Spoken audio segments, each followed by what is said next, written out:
Ayan guys, for today's video, magluto tayo ng upo. Ginisa na natin itong ating manok.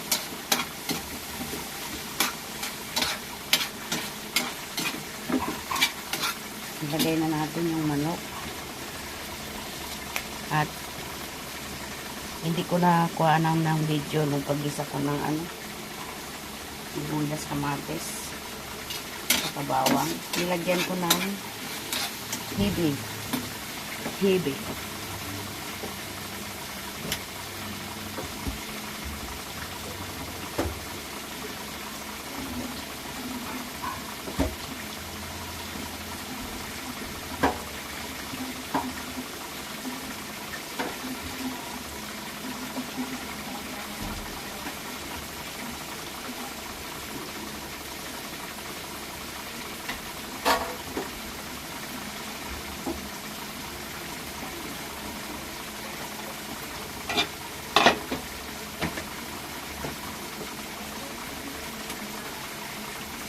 Okay, ilalaglag na natin guys yung ating upo.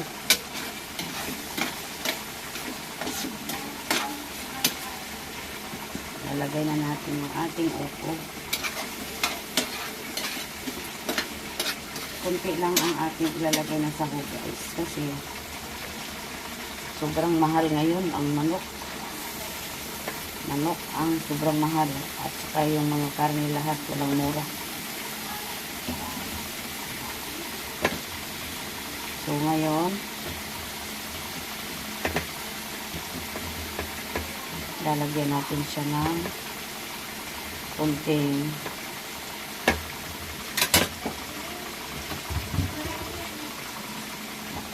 paminta powder. Masarap yung powder ko.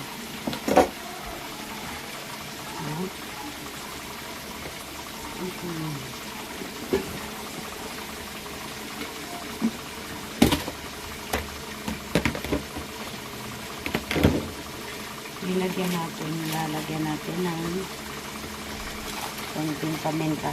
Gusto ko kasi yung crack.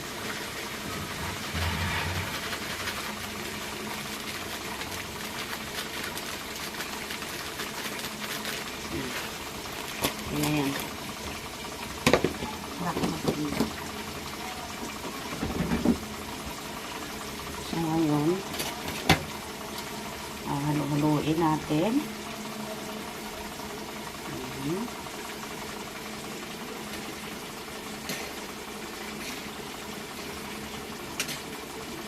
Lalagyan muna natin, igisa muna natin yung upo para yung konti niyang lasa ay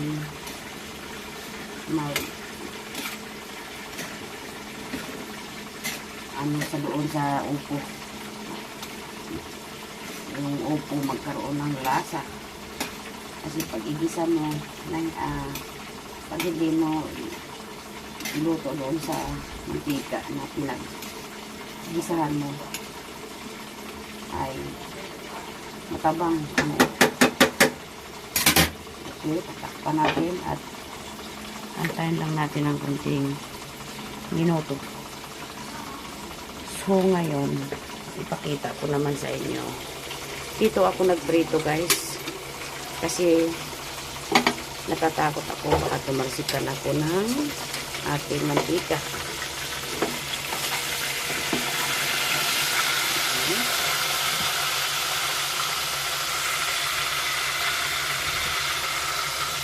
Natatakot ako dahil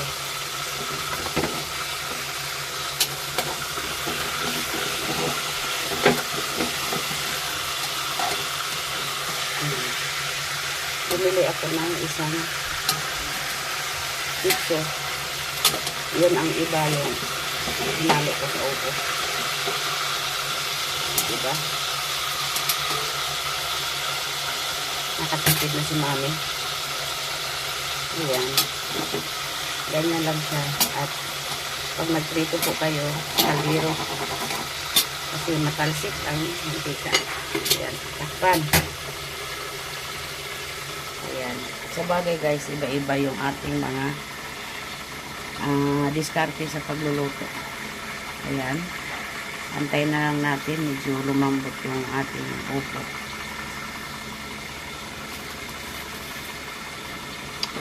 Habang naghihintay tayo ng pagpalambot sa ating upo ay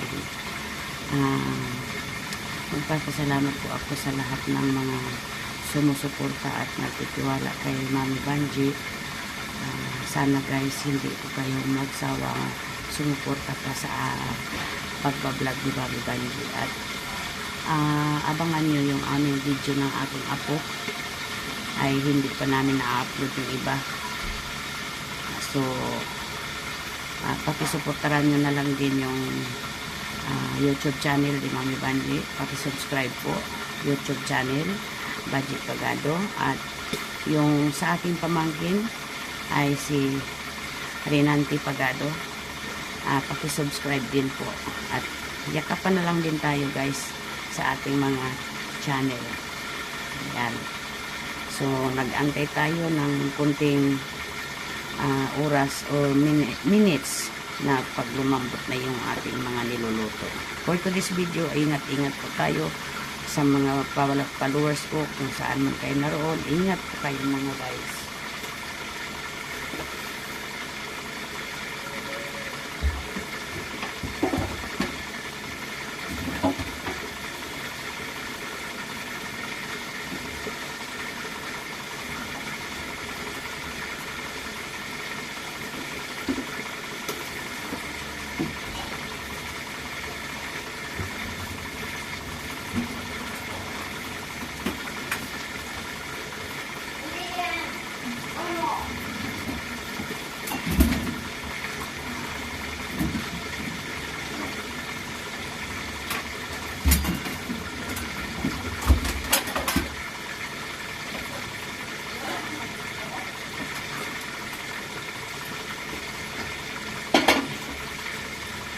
So, tayo mga nanay, alam naman natin na talagang tayo ang naghahanap kung paano natin i-handle at ibabudget yung ating mga budget araw-araw. Kaya, ito, pinaka-tipid at pinaka-mura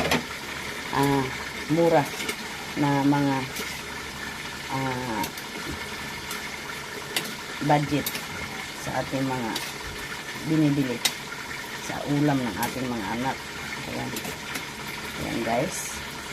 Medyo lumambot na yung ating upo. At meron pa siyang konting, yung konti niya sauce. Yun ang ating pinapalambot dito. Ayan. Meron na siyang chicken cubes. Nilagyan natin ng isang chicken cubes.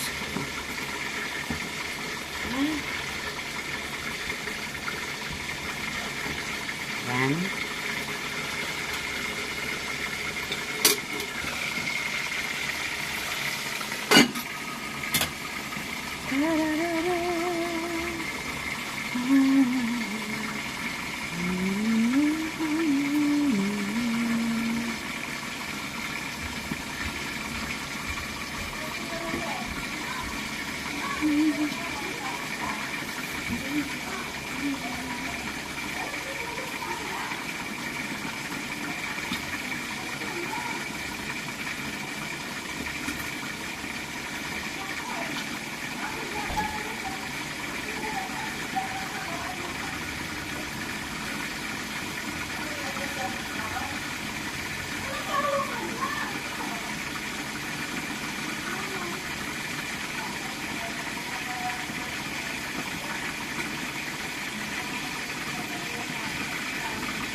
Yan, ito lang yung ating pinagpapalambot sa ating upo. Ayan, nagkaroon naman siya ng patas Yung katas niya guys, yun ang ating pinaka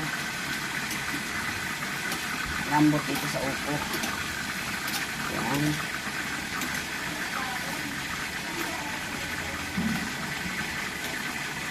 Actually, medyo pero kung ako lang tama na itong hakpo. Sarap na guys. Yummy na guys. Kadagdagan natin ng kunting alat. Kunti lang. Pangkalasa. Pok, pok, pok, pok, pok. Pok, pok, pok, pok, pok. Okay.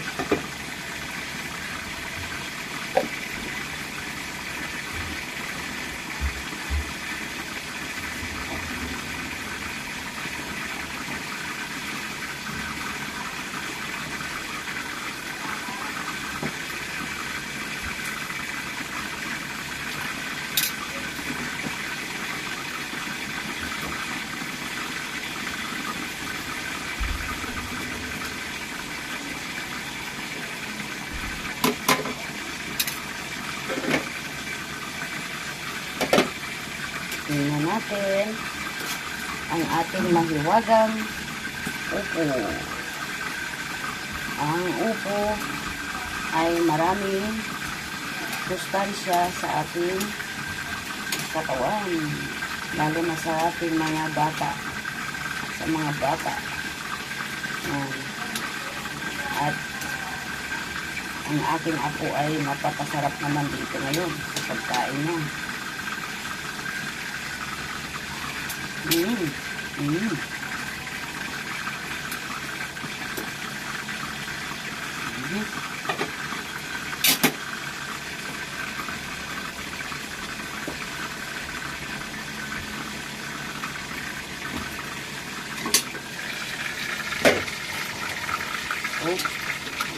Babalikan natin ang ating chicken dito. Okay.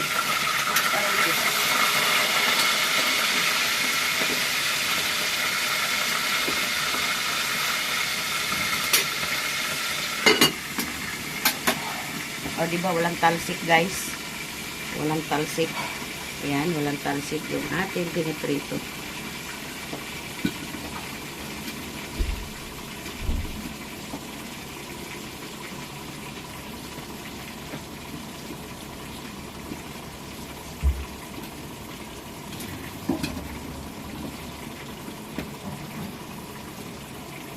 Yung ating upo na masustansya. Mabango na guys. Mabango na.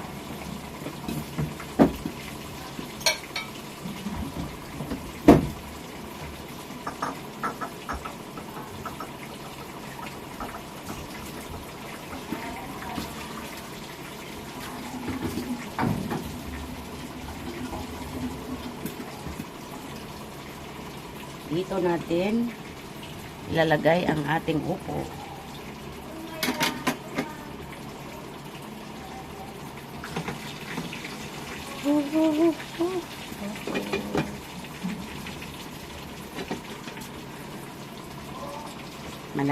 Malapit na maluto ang ating upo guys. At tsak ako na marami na naman makain ang aking apo na si RR Pascua. Yan. Dito yun nag-aaral sa amin. Dito nakatira sa akin.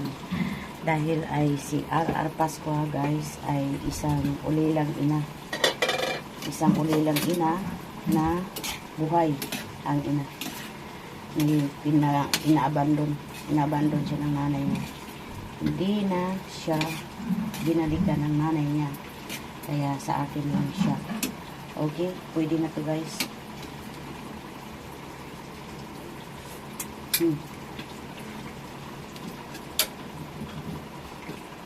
Pero yung tatay niya ay nasa akin din. Yung tatay. Ang tatay niya ni RR nasa akin. May trabaho yun. Kaya salin na natin dito ang ating mahiwagang upo kasi malambot na. Malambot na siya. Diba? Ang ating mahiwagang upo. Anghay, kalisod. O, diba? Eh, sayang.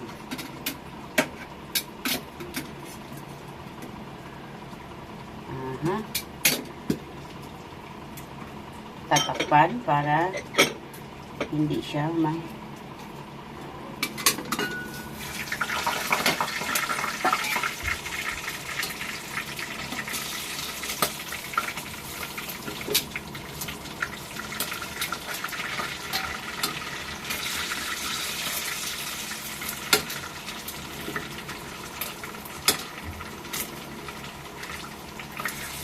ang ating mahiwagang manok naman ang ating inaantay ngayon. Ang ating mahiwagang manok malapit na rin maluto.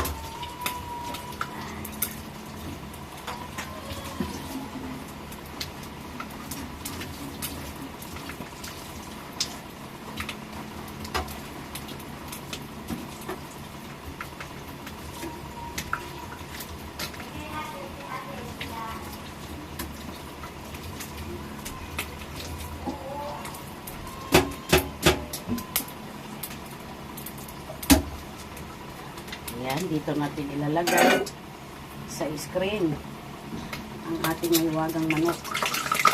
Aray ko.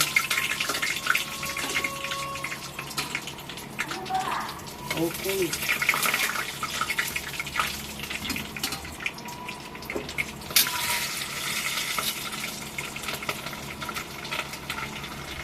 Ang ating mahiwagang pulang manok. Pulang manok.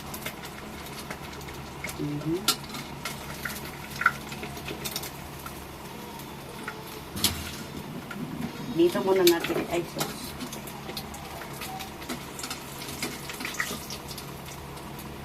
Okay, tingnan mo guys. Ang ganda ng pagkaluto.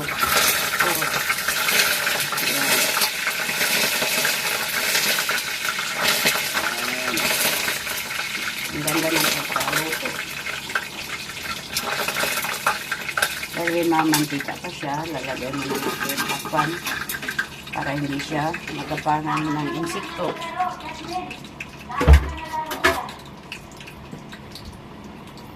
So, ngayon, dito naman tayo sa ating paglugas ng plato.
Kuyo. Kuyo. Puyo. Ay, sumagot ka. Sino din sa banyo? Ha? Ay, sumagot? Puyo?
Ayan guys, for today's video, share lang po yung ating video. Maraming salamat sa mga supporter at mga walang sawang sumusuporta kay Mami Banji. At sana ay nasisiyahan po kayo sa aking mga simpleng video guys. Maraming salamat. Ingat po sa ating mga kung saan tayo naroroon at God bless sa lahat. Bye bye. I love you all.